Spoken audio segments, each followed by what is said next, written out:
नमस्कार, आप देख रहे हैं सुदर्शन न्यूज। मैं हूं आपके साथ शिवम दत्त मेहता। स्वागत है आपका आपके फेवरेट कार्यक्रम यानी रणक्षेत्र में। और रणक्षेत्र में आज बात करेंगे महाकुंभ की। और महाकुंभ में आज क्या खास? अडानी की डुबकी।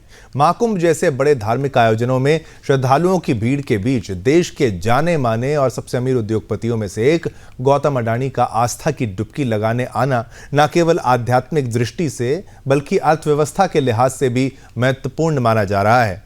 अडानी जैसे बड़े उद्योगपति का महाकुंभ में शामिल होना ये दर्शाता है कि भारत के आर्थिक दिग्गज अपनी जड़ों और सांस्कृतिक धरोहर से जुड़े हुए हैं। इसका संदेश व्यापक है, एक ऐसा भारत जहां आर्थिक प्रगति और परंपरा साथ साथ चलती है। दूसरी ओर मुकेश अंबानी का अमेरिका के पूर्व राष्ट्रपति डोनाल्ड ट्रंप की शपथ ग्रहण समारोह में शामिल होना भारत के वैश्विक कद और व्यापारिक संबंधों को मजबूती देने का प्रतीक है।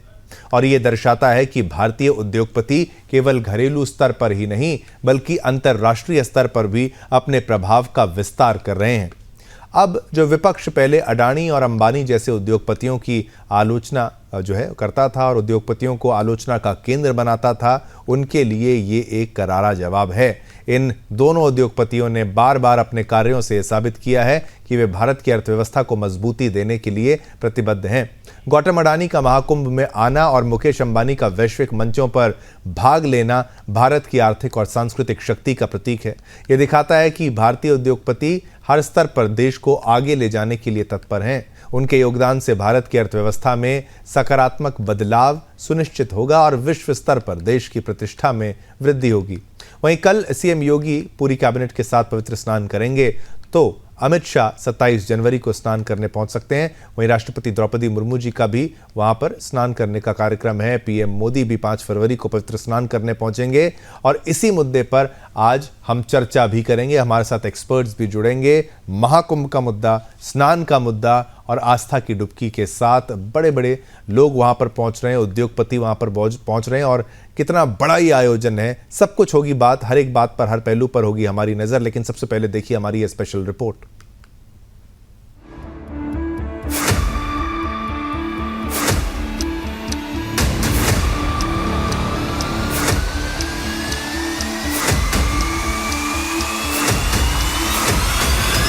देश के दो बड़े उद्योगपति गौतम अडानी और मुकेश अंबानी हाल ही में दो अलग अलग लेकिन महत्वपूर्ण कारणों से सुर्खियों में हैं।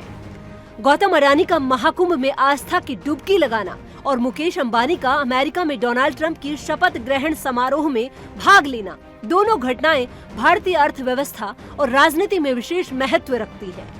इन घटनाओं का न केवल भारतीय जनता पर बल्कि वैश्विक मंच पर भी प्रभाव पड़ सकता है। गौतम अडानी का महाकुंभ में शामिल होना न केवल उनके धार्मिक झुकाव को दर्शाता है बल्कि यह भारतीय सांस्कृतिक और धार्मिक धरोहर को समर्थन देने का भी प्रतीक है। महाकुंभ का आयोजन दुनिया का सबसे बड़ा धार्मिक आयोजन माना जाता है, जिसमें करोड़ों श्रद्धालु शामिल होते हैं। अब अडानी जैसे उद्योगपति का इस आयोजन में शामिल होना न केवल उनकी व्यक्तिगत आस्था को दर्शाता है बल्कि इससे देश की धार्मिक पर्यटन अर्थव्यवस्था को भी बढ़ावा मिलेगा। महाकुंभ जैसे आयोजनों के दौरान स्थानीय स्तर पर व्यापार, रोजगार और बुनियादी ढांचे में सुधार होता है। अडानी समूह का इस क्षेत्र में कोई निवेश या सहयोग अर्थव्यवस्था को और मजबूती देगा। ये अपने सब भारतवासियों की तरफ से मैं उनको धन्यवाद दूंगा और उत्तर प्रदेश का प्रशासन एंड खास करके पुलिस कर्मचारी, सफाईगण, जिस तरह से इतने करोड़ों की तादाद के अंदर लोग यहाँ आते हैं और जिस तरह से व्यवस्था रखी हुई है, ये मेरे हिसाब से मैनेजमेंट इंस्टीट्यूट और कॉरपोरेट हाउस के लिए भी एक रियली संशोधन का विषय है। माँ गंगा का आशीर्वाद लेना उससे ज्यादा कुछ नहीं है। दूसरी तरफ मुकेश अंबानी का अमेरिका में डोनाल्ड ट्रंप की शपथ ग्रहण समारोह में शामिल होना भारत और अमेरिका के बीच आर्थिक और राजनीतिक संबंधों को मजबूत करने की दिशा में एक बड़ा कदम माना जा रहा है। अंबानी जैसे उद्योगपति का वहां मौजूद रहना भारत की वैश्विक कूटनीति और व्यापारिक दृष्टिकोण को मजबूत करता है। भारत अमेरिका व्यापार संबंध पहले से ही एक नई ऊंचाई पर है और रिलायंस इंडस्ट्रीज जैसी कंपनियां दोनों देशों के बीच व्यापार और निवेश में महत्वपूर्ण भूमिका निभा सकती है। और ऐसे आयोजनों में भारतीय उद्योगपतियों की उपस्थिति यह संकेत देती है कि भारत वैश्विक मंच पर अपनी भूमिका को और मजबूत करने के लिए तत्पर है। विपक्षी दलों ने अक्सर गौतम अडानी और मुकेश अंबानी को निशाना बनाते हुए उन्हें सरकार के पक्षधर और कॉरपोरेट राज का प्रतीक बताया है। लेकिन इन हालिया घटनाओं ने यह साबित कर दिया है कि अडानी और अंबानी जैसे उद्योगपति न केवल भारतीय अर्थव्यवस्था को मजबूत कर रहे हैं, बल्कि सामाजिक और कूटनीतिक पहलुओं में भी महत्वपूर्ण योगदान दे रहे हैं। महाकुंभ में अडानी की उपस्थिति और अंबानी का अंतर्राष्ट्रीय मंच पर सक्रिय होना यह दर्शाता है कि ये उद्योगपति केवल व्यवसाय तक सीमित नहीं है। ये दोनों भारत की छवि और अर्थव्यवस्था को सशक्त करने के लिए अपनी जिम्मेदारी निभा रहे हैं। गौतम अडानी और मुकेश अंबानी की ये पहल भारतीय अर्थव्यवस्था और समाज में एक सकारात्मक संदेश देती है। अडानी ने जहां भारत की सांस्कृतिक विरासत को सम्मानित किया है, वहीं अंबानी ने वैश्विक मंच पर भारत की सशक्त उपस्थिति को दर्शाया है। यह विपक्ष के लिए एक स्पष्ट संदेश है कि देश के इन उद्योगपतियों की भूमिका केवल आर्थिक लाभ तक सीमित नहीं है, बल्कि ये भारत को एक नई दिशा देने में भी सक्षम है। Bureau report, Sudarshan news.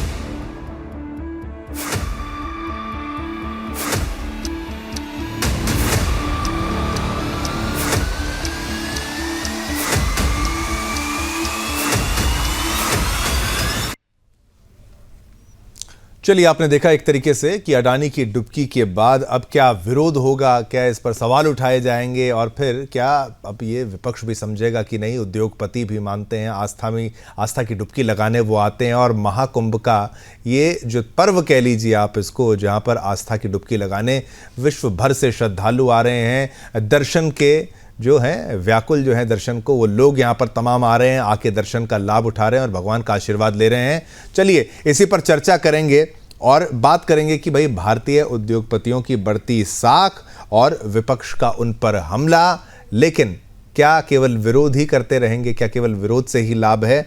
और लेकिन एक ऑफिशियल स्टैंड भी तो ले लेते हैं विपक्षी पार्टियों का कि वो कैसे देखते हैं कि इन विजिट्स को, कि भैया बाकी पॉलिटिकल पार्टीज़ के जो शीर्ष नेतृत्व है उनकी तो वहाँ पर विजिट हो नहीं रही है, अब पता नहीं कब होगी, वो तमाम सवाल तो रहेंगे ही। सबसे पहले स्वागत मैं करता हूँ हमारे साथ जो पैनल आ गया है हमारे साथ, प्रोफेसर विदु रावल जी, प्रवक्ता बीजेपी के, आपका धन्यवाद, आपने समय निकाला, आप यहाँ पर आए हैं। वाचस्पति द्विवेदी जी, प्रवक्ता कांग्रेस के, आपका धन्यवाद, आपने समय निकाला है। अशोक तिवारी जी, प्रवक्ता हैं सपा के, आपका भी धन्यवाद। और साथ ही साथ प्रवीण सिंघल जी हैं, अर्थशास्त्री, वो भी हमारे साथ इस वक्त। अमित गुप्ता जी भी हमारे साथ हैं। अमित गुप्ता, आपका भी बहुत बहुत धन्यवाद। अर्थशास्त्री, आप भी हमारे साथ यहाँ पर मौजूद हैं। लाइव तस्वीरें भी हम दिखा रहे थे, लेकिन लाइव तस्वीरें ये लीजिए, अडानी की ये लाइव तस्वीरें, और ये तस्वीर भी दिखाते चलेंगे। अशोक तिवारी जी, आपसे भी मेरा ये सवाल रहेगा सबसे पहले, अभी आस्था की डुबकी में बड़े नाम जब आएंगे तो वहां पहुंचेंगे तो इसको किस अंदाज में देखा जाता है, इसका किस तरीके से स्वागत किया जाता है? क्या ये हर उद्योगपति के लिए एक संदेश होना चाहिए कि देखो जैसे ये लोग आ रहे हैं सभी को आना चाहिए और यही भारत है? आप किस नजरिए से, आप ऑफिशियली भी अगर बोलना चाहें, पर्सनली बोलना चाहें, कोई कमेंट करना चाहें, तो आपका क्या टिप्पणी रहेगी? अशोक तिवारी जी से शुरुआत करते हैं, उत्तर प्रदेश की राजनीति का मामला है। देखिए, माँ गंगा के सामने सभी लोग एक समान हैं। माँ गंगा के सभी बच्चे हैं और भारत के ही नहीं, पूरे विश्व में जो भी लोग हैं, पूरे विश्व के लोग भारत के लोग के सही साथ साथ माँ गंगा के लिए समान है। माँ गंगा से बड़ा कौन हो सकता है, माँ गंगा से पावन कौन हो सकता है? जिसका बहुत परम भाग्य होता है, अहोभाग्य होता है, वो माँ गंगा के दर्शन करता है, माँ गंगा में स्नान करता है। और पावन ये कुंभ है, 144 वर्ष बाद लगा है।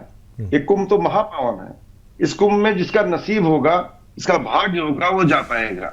इस संदर्भ में मैं इतना ही कहूंगा कि अडानी जी का भाग्य है, अडानी जी आए हैं, और अडानी जी अगर आए हैं तो गंगा जी के पास आए तो अडानी जी का भाग्य है कि आए हैं। अडानी जी आपके गंगा को कोई बड़ा नहीं कर देंगे, अडानी जी के आने से कुंभ बड़ा नहीं हो जाएगा।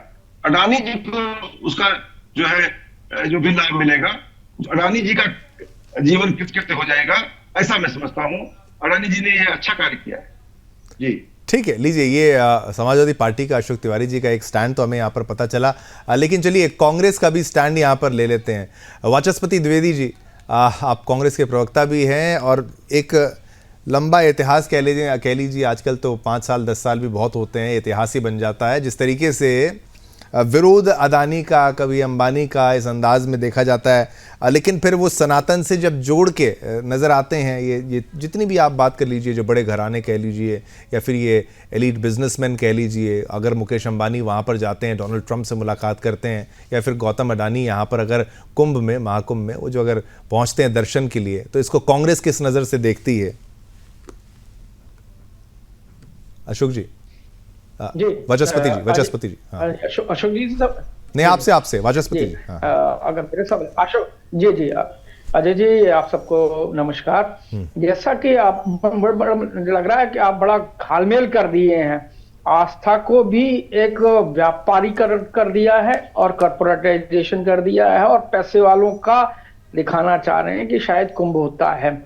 दूसरी घटना का अगर आप चित्रांकन करना चाह रहे हैं कि अंबानी जी के चले जाने से जैसे कोई अविस्मरणीय या अकल्पनीय या ऐसी कोई घटना हो गई जो पहले कल्पित नहीं हुई है, तो मैं आपकी जानकारी के लिए बता दूं कि पूर्व में भी जो राष्ट्रपतियों के वहां पर सेरेमनी होती थी, तो उसमें टाटा जी गए हैं और भी भारत के बहुत सारे लोग गए हैं, और जहां तक वो वहां तक बात हो गई।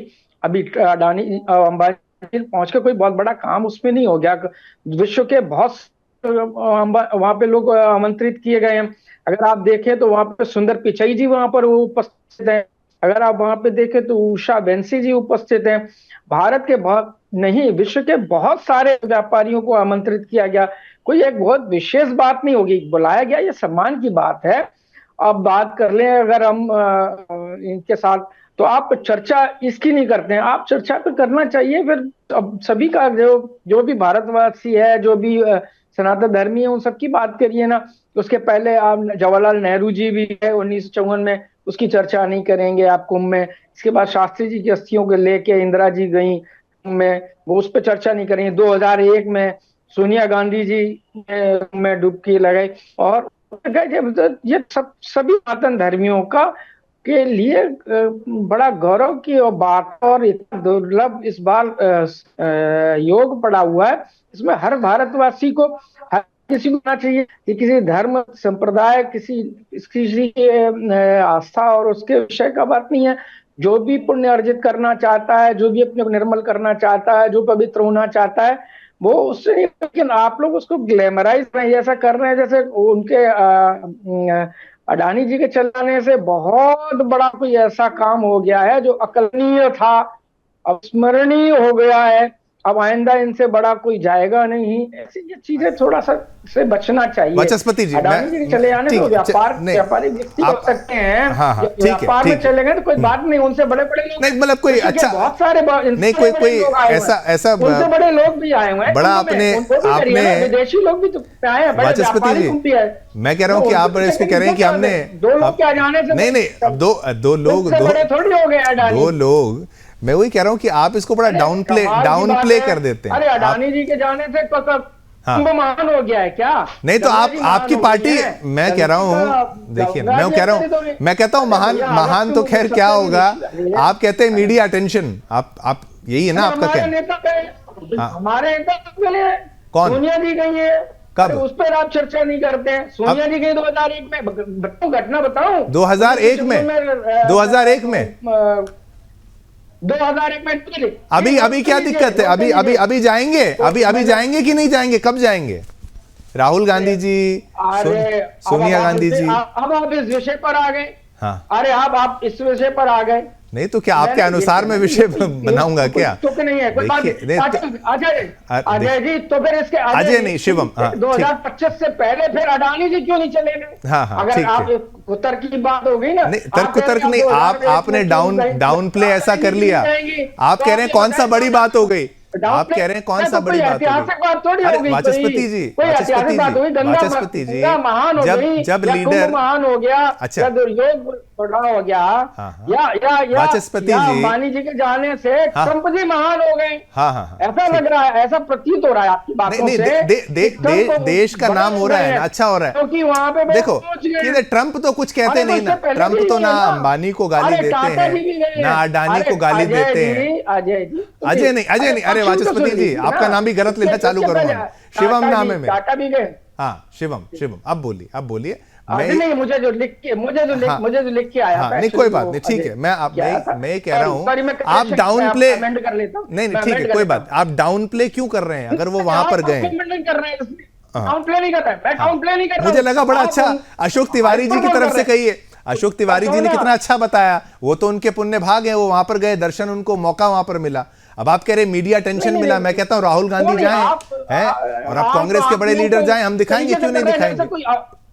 भूतों ने भविष्यति हो गया। आप नहीं, आप यार सुन तो लीजिए सर, आप तो इस तरीके से घटना को दिखाना चाह रहे, भूतों ना भविष्यति। ना तो भूत में कभी कोई गया था इंडस्ट्रियलिस्ट, अरे भूतों ना भविष्यति, आप आज में तो आइए, आज में क्यों नहीं जा रहे? जी गए थे, ना अजीम प्रेम जी गए थे, ना सेरेमनी में राष्ट्रपति के कभी अमेरिका में कभी किसी को हिंदुस्तानी को बुलाया नहीं गया था। अरे अभी है वहां पे सुंदर पिचाई जी, अब आपको केवल अडानी जी दिख रहे हैं, तो ये तो मेरा दोस्त तो नहीं है ना, आप और भी तो नहीं, हमने सबको दिखाया था, हमने mark Zuckerberg, Jeff Bezos, Elon Musk सबको दिखाया था। देखिए Elon Musk, mark Zuckerberg, Jeff Bezos सबको दिखाया। की बात कर रहे हैं हम, तो अब वही तो मैं कह रहा हूँ, अंबानी तो गया, मतलब भारती गया ना, भारती गया।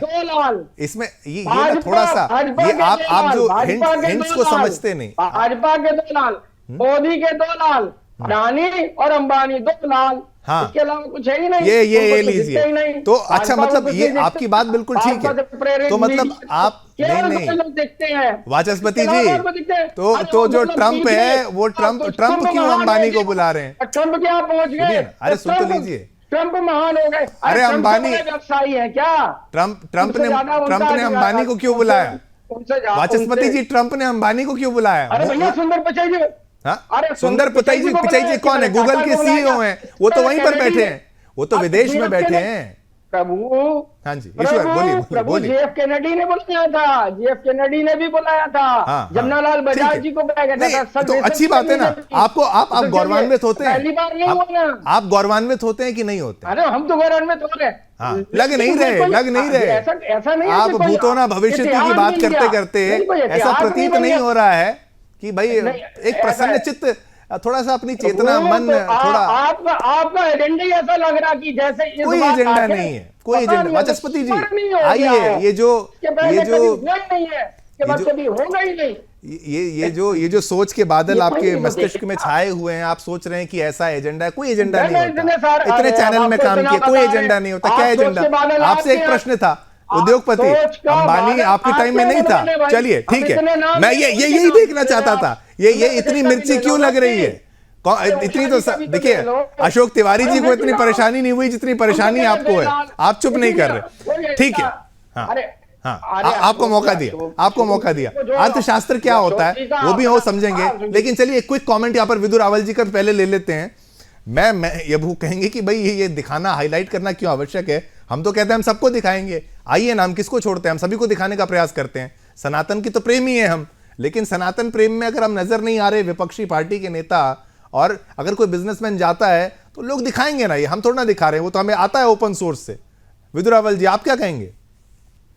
शिवम जी आपको नमस्ते, और आपके माध्यम से सुदर्शन न्यूज देख रहे सभी दर्शकों को, हमारे जो साथी पैनलिस्ट हैं उनको भी नमस्ते। मैं उम्मीद कर रहा हूँ मेरी आवाज ठीक ठाक, बिल्कुल परफेक्ट जी। बिल्कुल ठीक कहा मुझसे पूर्व में अशोक जी ने, बहुत अच्छे से कहा कि जिसका नसीब होगा वो जाएगा, जिसका भाग्य होगा वो जाएगा। मैं इसको फ्लिप करता हूं दूसरी तरफ, जो बदनसीब होगा नहीं जा पाएगा, और जिसका भाग्य में नहीं लिखा होगा वो नहीं जाएगा। देखिए ये महाकुंभ है और हमारी आस्था के एक बहुत बड़ा केंद्र है। दुनिया का सबसे बड़ा एक रिलीजियस एक वहां इवेंट हो रहा है, यूं कहें कि सबसे बड़ा एक धार्मिक आयोजन आज तक के इतिहास में 50-50 करोड़ लोग एक स्थान पर एक आयोजन में कभी नहीं जुड़ पाए। तो ये वास्तव में जो है, लोग कह रहे हैं once in a lifetime, मैं कह रहा हूं कि इससे आगे बढ़िए। ये पूरे के पूरे देश में इस प्रकार का जो इवेंट है, ये इस प्रकार का जो आयोजन है, ये पूरे देश में के लिए के इतिहास में बहुत कम होता है।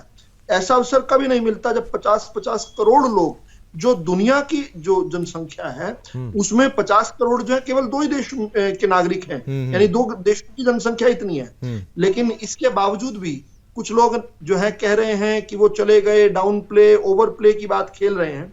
देखिए, इस बात को समझना पड़ेगा, जिनको लगातार टारगेट किया जा रहा है कांग्रेस पार्टी द्वारा, विशेष रूप से राहुल गांधी जी द्वारा, और उनके प्रवक्ता यहां पर बैठकर, वाचस्पति नाम है उसका, वाचस्पति का मतलब विद्वान, वाचस्पति का मतलब होता है वाणी के देवता। खैर, वो बार बार आपका ही नाम नहीं ठीक से पुकार पा रहे थे, कोई बात नहीं। लेकिन राहुल गांधी जो है, जिनको बार बार टारगेट करते हैं, ये वेल्थ क्रिएटर्स हैं, ये भारत की सॉफ्ट पावर है। दुनिया अपने वेल्थ क्रिएटर्स को कैसे ट्रीट करती है हमने देखा, इलोन मस्क के साथ जो है उनकी जो जुगलबंदी देख रहे हैं। लेकिन यहां अपने वेल्थ क्रिएटर्स को किस प्रकार से प्रयास किया जा रहा है, और ये अब तक हमारे लिए रहस्य का विषय था कि क्यों हमारे वेल्थ क्रिएटर्स को, अडानी को, अंबानी को, टाटा को और लोगों को जो है, क्यों कांग्रेस पार्टी लगातार 2014 से टारगेट कर रहे, विशेष रूप से 2019 से। तो लेकिन बाद में ये ध्यान आया कि राहुल गांधी जी ने अभी 2-4 दिन पहले ही कहा है कि he has waged a war against India, Indian state के खिलाफ युद्ध छेड़ रखा है उस व्यक्ति ने। तो जब भारत के खिलाफ युद्ध छेड़ रखा है, तो भारत के वेल्थ क्रिएटर्स के खिलाफ भी छेड़ रखा है। इसलिए जिस पार्टी के 10 साल सरकार रही, यूपीए की सरकार के 10 साल में जिन्हें दामाद से बाहर नहीं देख पाए, रॉबर्ट वाड्रा ही किसान था, रॉबर्ट वाड्रा ही उद्योगपति था, वो आज भारत के वेल्थ क्रिएटर्स के बारे में क्या अच्छा विचार रखेंगे? ये केवल सोचनीय ही है। आप बार बार उनसे सवाल पूछते रहे, लेकिन वो बार बार जो है बार बार टारगेट करते रहे। तो मैं भी आज एक बात कहना चाहता हूं आपको कि उन्होंने कहा कि भाई चले जाएंगे, इन्होंने सोनिया जी का बताया, इन्होंने औरों का 2-4 का नाम लिया। मैं आज वाचस्पति जी को बताता हूं कि जो हमारी आस्था का सबसे बड़ा केंद्र है, भारत की आस्था का सबसे बड़ा केंद्र श्री राम जन्मभूमि, उस पर भी आज तक गांधी खानदान का कोई नहीं जा पाया साहब, कोई भी नहीं जा पाया, कोई एक भी परिवार का सदस्य आज तक नहीं जा पाया। रावल जी, आपने राम मंदिर की, बिल्कुल आपने, हाँ आप बोलिएगा, राम मंदिर की बात कही। मैं तो ये कहता हूं, एक छोटा सा एक कमेंट ऐड करूंगा, आप कंटिन्यू कर लीजिएगा। चाहे कांग्रेस के हो चाहे सपा के हो, मैं तो कहूंगा यार, ये महाकुंभ 144 साल में एक बार आता है। अब क्या अगले जन्म में जाने का प्लान है क्या? मतलब कब जाया जाएगा? ये मौका है। नहीं, अगला जन्म तो ये मानते नहीं ना, अगले जन्म वाली फिलोसफी में तो मानते नहीं, हिंदू की फिलोसफी में तो मानते नहीं। खैर, कोई बात नहीं। वाचस्पति जी, आपके ज्ञानवर्धन के लिए, वैसे आप विद्वान हैं, आपके ज्ञानवर्धन के लिए मैं बताइए ना, कहां लिखा है 44 साल बाद आता है? अरे सुनिए वाचस्पति जी, सुनिए, मैं आपके बीच में बोला, 144 साल बाद। अरे ठीक है, प्लीज मुझे बोलने दीजिए, प्लीज मुझे बोलने दीजिए। मैं आपके बीच में नहीं बोला, मैं रिक्वेस्ट करता हूँ, मैं निवेदन, विनती, प्रार्थना, आग्रह करता हूं आपसे, मेरे बीच में मत बोलिए। तो मैंने कहा कि ये लोग रामलला के दर्शन के लिए नहीं गए, खानदान में कोई नहीं गए, तब भी नहीं गए जब ये लोग टाट में थे और रामलला टाट में थे, किस प्रकार से तब भी नहीं गए। लेकिन ये लोग गए कहां, ये मैं बता देता हूं। और ये लिखा हुआ है, नटवर लाल जो इनके पूर्व में विदेश मंत्री रहे, कैबिनेट मंत्री रहे कांग्रेस की सरकारों में, कांग्रेस के बहुत बड़े नेता रहे, नटवर लाल जी की किताब है one life is not enough, उसमें अच्छे से लिखा हुआ है। एक मिनट रुक जाइए वाचस्पति जी, रुक जाइए, अनकंफर्टेबल होता है, मुझे पता है इतिहास बहुत गंदा है आप लोगों का, फिर उस इतिहास को ढोना क्यों है? छोड़ दीजिए ऐसी पार्टी, अगर इतनी दिक्कत है तो। चलिए, उस किताब में लिखा हुआ है कि सन 1969 में इंदिरा गांधी जी जब अफगानिस्तान के दौरे पर थी, तब खुद गाड़ी चलाकर वो राजीव और सोनिया को लेकर कहां गई थी? बाबर के मकबरे पर गई थी, काबुल से कुछ दूर, काबुल से 70 मील दूर जो है, खुद गाड़ी चलाकर लेकर गई थी। नटवर सिंह भी उस दौरे पर साथ में थे। वो ये भी बताते हैं, शिवम जी मैं जल्दी से कंप्लीट कर लीजिए। 1959 में, उससे 10 साल पहले, 69 से 10 साल पहले, जवाहरलाल नेहरू जी भी बाबर के मकबरे पर गए थे, बाबर को जो है वहां पर मत्था टेक कर आए थे। और 2005 में जब विदेश मंत्री नटवर लाल, रुक जाइए आप, ठीक है, चलिए, नहीं बिल्कुल विजय रावल जी, आपको भी रोक रहा हूँ, वाचस्पति जी आपको भी रोक रहा हूँ, 2 मिनट, एक राहुल छोटा गांधी सा जी भी गए थे 2005 एक छोटा में। सा हाँ, और जब वो विदेश मंत्री, जब कांग्रेस की सरकार बनी, राहुल गांधी जी जो हैं विदेश मंत्री नटवरलाल के साथ वही मकबरे पर गए थे। यानी रामलला के दर्शन नहीं कर सकते, अभागे हैं। ठीक कहा अशोक जी ने, अभागे हैं, बदनसीब ठीक हैं। है। ये कहां ठीक है। जाएंगे? ये तो बाबर के मकबरे पर ठीक है, चलिए जाएंगे। एक छोटा सा और ब्रेक का इनको वक्त, एक छोटे से ब्रेक का वक्त है। लोगों- राहुल जी आपको बीच में रोक रहा हूं, एक छोटा सा ब्रेक लेंगे, लेकिन मैं फिर से बता दूं कि भाई अर्ध कुंभ जो 6 साल में, 12 साल में पूर्ण कुंभ, और ये 144 साल बाद रिस्पॉन्स करेंगे, लेकिन छोटा सा ब्रेक लेते हैं, वापस आते हैं। अभी थे, लेकिन फिर से मैं आपको वाचस्पति जी 144 साल का जो सहयोग है ये महाकुंभ है। मैं आपको फिर से बता दूं कि अर्ध कुंभ 6 साल और पूर्ण कुंभ जो है वो 12 साल में आता है। 144 साल बाद ये योग बनता है और ये महाकुंभ जो प्रयागराज का है। इसीलिए मैं कह रहा हूं कि भाई इस जन्म में नहीं गए, अगर जिसकी टिकट मिस हो गई वो फिर अगले जन्म में ही शायद होगा 150 साल जीने वाला कोई, तो भाई उसके बारे में मैं नहीं जानता, लेकिन ये बहुत अच्छा मौका था। आप दोनों पर मैं आता हूं, लेकिन अमित गुप्ता जी भी हमारे साथ इस वक्त हैं। अमित जी, आपसे मैं पूछूं, अगर इकोनॉमी चलती है तो किससे चलती है? वेल्थ क्रिएटर्स की जब भी अगर हम बात करते हैं, उनको अगर पॉलिटिकली टारगेट किया जाए, हालांकि आप एक अर्थशास्त्री हैं, पर ये जो वेल्थ क्रिएटर्स हैं ये पहले भी थे, जॉब क्रिएटर्स भी हैं, ये पहले भी थे, आज भी हैं। ये सरकार रहे ना रहे, कोई और भी सरकार आए, ये बिजनेस हाउसेस तो आगे भी रहेंगे। आपको क्या लगता है कितना कॉम्प्लिकेटेड इकोनॉमी के बीच में इनका सर्वाइवल और ये पॉलिटिकल अटैक्स कह लीजिए, इस तरीके की बातें कह लीजिए, और अंबानी का क्या विदेश जाना, ट्रंप के सामने बैठना एक बड़ी बात नहीं है?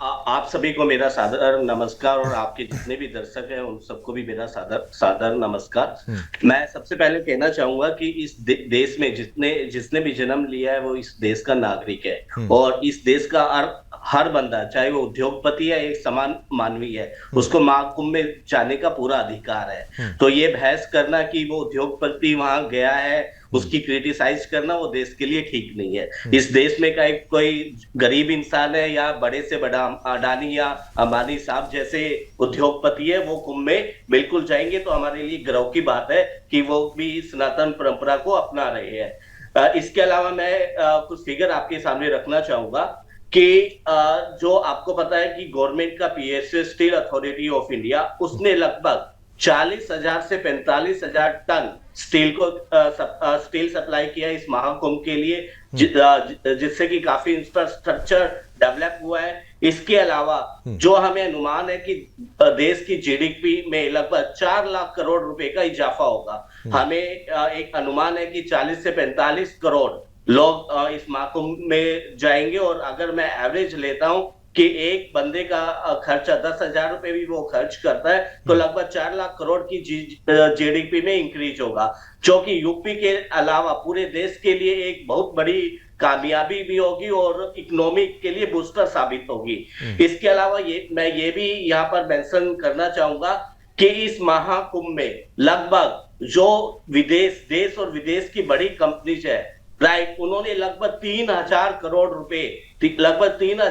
रुपए अपने मार्केटिंग के ऊपर एक्सपेंस किया है, ताकि वो अपने प्रोडक्ट और अपनी सर्विसेज को शोकेज कर सके, जो यहाँ पर 40 से 45 करोड़ लोग आ रहे हैं। तो ये सिंपल ये कह देना कि ये महाकुंभ केवल एक आस्था का प्रतीक है, आस्था तो है ही है, सबसे सनातन के लिए बहुत बड़ी चीज है। इसके साथ साथ पूरी इकोनॉमी के लिए एक बहुत बड़ा बूस्टर है, और केवल देश के स्तर पर नहीं, पूरे अंतरराष्ट्रीय स्तर पर इस महाकुंभ की चर्चा है। बड़ी से बड़ी इंटरनेशनल कंपनी चाहती है कि इंडिया के अंदर वो निवेश करे, अपने जो उनकी प्रोडक्ट और सर्विसेज है उनको शोकोज करे, ताकि आने वाले दिनों में वो इंडिया की जो पॉपुलेशन 140-145 करोड़ की पॉपुलेशन है, वो उनके लिए अपनी सर्विसेज दे, अपनी मैन्युफैक्चरिंग यूनिट या एस्टैब्लिश करे। तो इस महाकुंभ का जो इम्पैक्ट होगा वो केवल ये नहीं है कि 40 से 45 दिनों के लिए होगा, ये एक लॉन्ग लास्टिंग इम्पैक्ट होगा देश की इकोनॉमी के लिए। और टेम्पल इकोनॉमी भी हम पहले सुनते थे कि भाई जब पुरातन काल में, पहले सनातन काल तो अभी भी है, लेकिन टेम्पल इकोनॉमी को बहुत प्रमुखता से पहले आगे बढ़ाया जाता था, तब भी एक वक्त था। चलिए अशोक तिवारी जी, अब वही बात है, अब ये महाकुंभ में आपकी तरफ से कोई विरोध तो नहीं है, एक अच्छी बात है, आपने कहा कि सौभाग्य है यहाँ पर अडानी का, लेकिन फिर आपकी पार्टी के शीर्ष नेतृत्व का सौभाग्य कब जागेगा? वो भी तो करें दर्शन।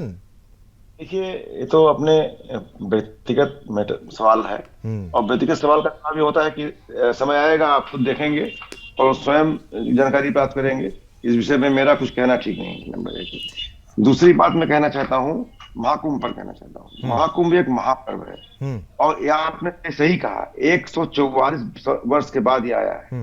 ये पावन अवसर, और इस पावन अवसर का जो लाभ उठा सकेगा या जिसके भाग्य होगा, फिर दोबारा मैं कहता हूँ, वो लाभ उठाएगा। तो इस पर तो कोई बहस का विषय ही नहीं है। नहीं, ये तो मैं बहस नहीं कर रहा, मैं बहस तो नहीं कर रहा, मैं कह रहा हूँ तिवारी जी ये मौका ना चला जाए हाथ से। और जब हम कहते हैं कि निजी विषय बिल्कुल निजी विषय, लेकिन देखिए जब हम बच्चे होते हैं कि भाई स्कूल का जो हेडमास्टर जो करता है बच्चे तो सीख तो उन्हीं से लेता है, या पिता जो करता है पुत्र तो उसी से सीख लेता है। जो पॉलिटिकल लीडरशिप हो, और ये चाहे कि भाई आप कह लीजिए इकोनॉमिक लीडरशिप आप कह लीजिए या फिर बिजनेस लीडरशिप कह लीजिए, वो जब जाते हैं तो एक बहुत ज़्यादा इंस्पिरेशन लोगों को होता है कि यार ये जा रहे हैं तो मुझे तो जाना ही चाहिए। इसीलिए मैं कह रहा हूँ सपा के शीर्ष नेतृत्व अखिलेश यादव कब जाएंगे, ये जाना चाहिए कि नहीं? उसी सवाल का जवाब दे रहा हूं। इस पर मेरा कुछ कहना ठीक नहीं है। आप एक बड़े मीडिया हाउस हैं, आपको समय पर जानकारी मिल जाएगी। ठीक है, बस इतना मैंने कहा, मैंने और तो कुछ कहा नहीं है।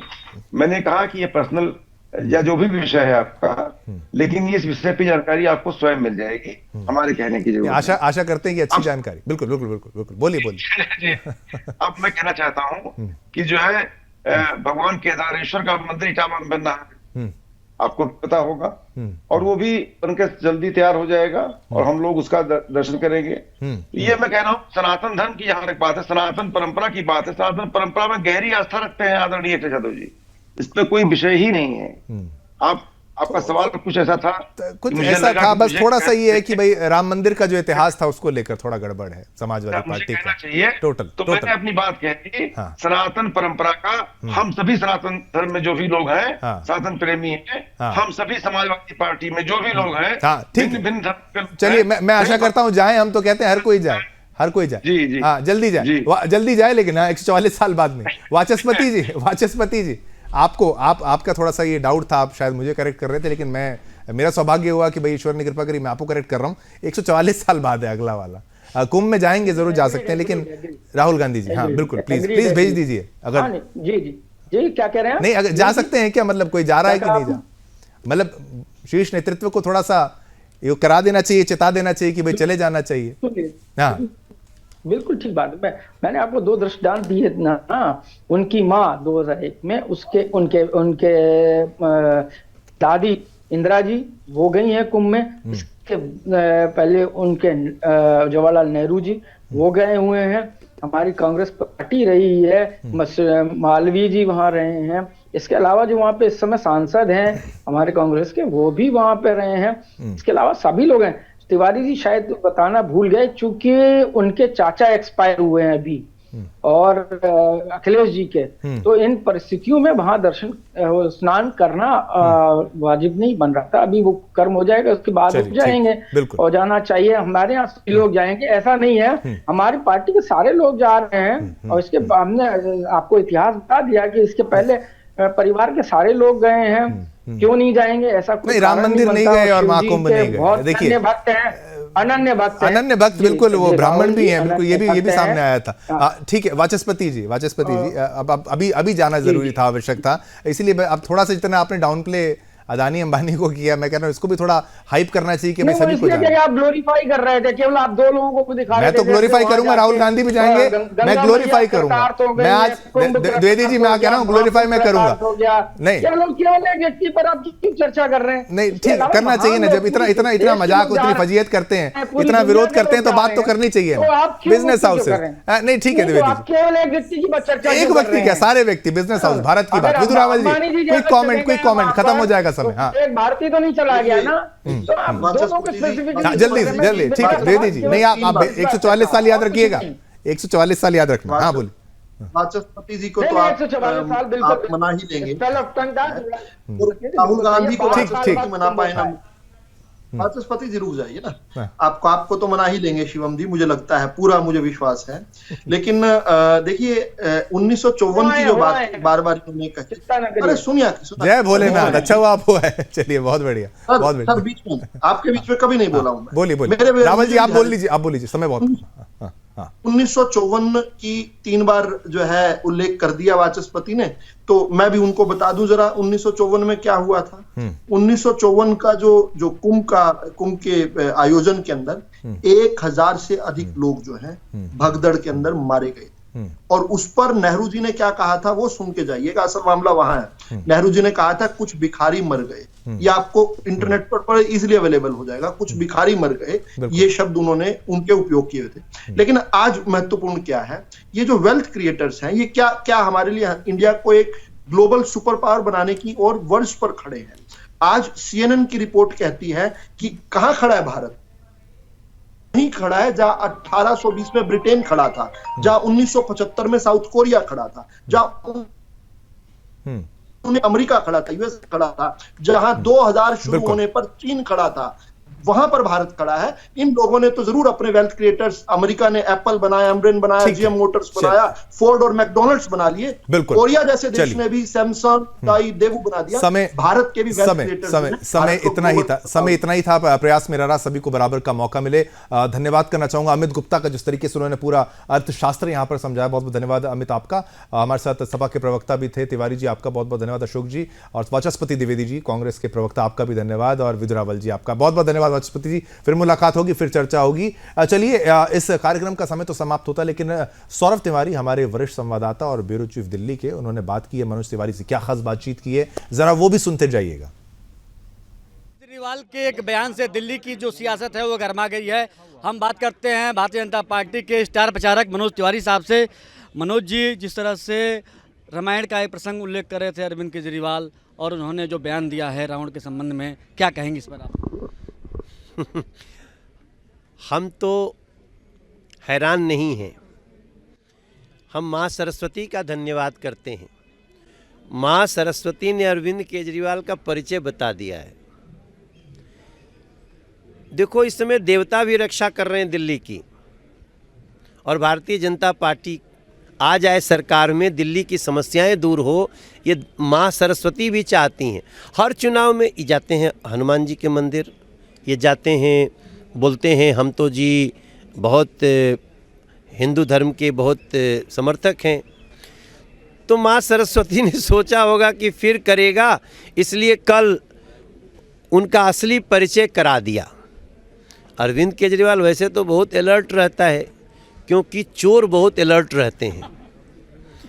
जो चोर होते हैं ना, वो हमेशा जो पॉकेट मार, आपका मोबाइल ठीक है ना? ठीक है। जो चोर पॉकेट मार होते हैं ना, वो बहुत अलर्ट होते हैं। अब अरविंद केजरीवाल के इतने अलर्टनेस के बाद भी अगर ये मुंह से निकल गया कि रावण सोने का मृग बन के आया, तो भेदवा तो खुल गिल न हो। लोग तो यही कही कि अरे ये तो बहुत बोका बायकर, मालूम ही नहीं खे कुछ हो। दूसरी लाइन कहते हैं कि माता सीता ने लक्ष्मण को हिरण लाने के लिए भेजा। अरे भाई हो, माता सीता ने राम की रक्षा के लिए अपनी सुरक्षा को छोड़ दिया। जब मृग मरते हुए आवाज दिया, हा सीते हा लक्ष्मण, तो माता सीता को लगा ये राम बोल रहे हैं, और राम की संकट को समझते हुए मां सीता ने लक्ष्मण को कहा कि लक्ष्मण, ये भी मेरा लक्ष्मण ही है, जाओ, राम संकट में है।